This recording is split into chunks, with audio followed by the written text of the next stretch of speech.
বজাৰত লাগিছে মূল্যবৃদ্ধি জুই, মন্ত্ৰী ৰঞ্জিত দাস আছে শুই, সহায় অসম। একচুৱেলি মৰিগাঁও থানাৰ সন্মুখতে তথা DC অফিচৰ কাষতে থকা এই জেগাখিনিত লিখা আছে মূল্যবৃদ্ধিৰে ৰাইজক কৰিছে কুঙা, মন্ত্ৰী ৰঞ্জিত দাস হৈ আছে বুবা। আৰু আজি মই 500 টকা দি পদপথত থকা অঘৰী মানুহবিলাকক এসাঁজ মাংসৰ ভাত খুৱাইছোঁ। মাংস মানে ব্ৰইলাৰ মাংস।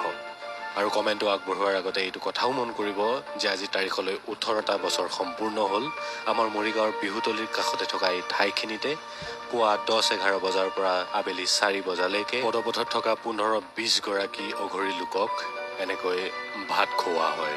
আমি কেতিয়াও এনেকুৱা এটা জীৱন কল্পনা কৰিব নোৱাৰোঁ যি পেৰালাইজড, আনফালে অঘৰী। আনৰ কথা বাদ দিলোঁ, মই আজিলৈকে ভবা নাছিলোঁ যে জীৱত থকা এই সকলো লোকে খাই কি খুৱাই কোনে। আপুনি বাৰু কেতিয়াবা ভাবিছেনে পদপথত থকা সেই অঘৰী লোকৰ যাৰ কোনো পৰিচয় নাই, যাৰ কোনো পৰিয়াল নাই, তেওঁলোকৰ মৃত্যু হ'লে সৎকাৰ কোনে কৰে? পাগল এটা সহজ শব্দ।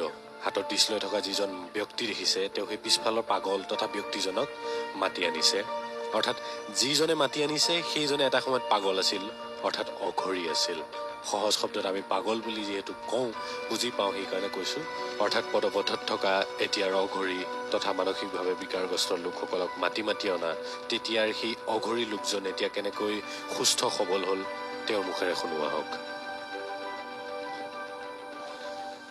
অলপ পগলা নিচিনা ঘূৰি আছিলোঁ, তাৰপিছতে ৰাজুদাই পালে, ৰাজুদাই পাই আনি মোক ইয়ালৈ উঠাই লৈ আহিলে।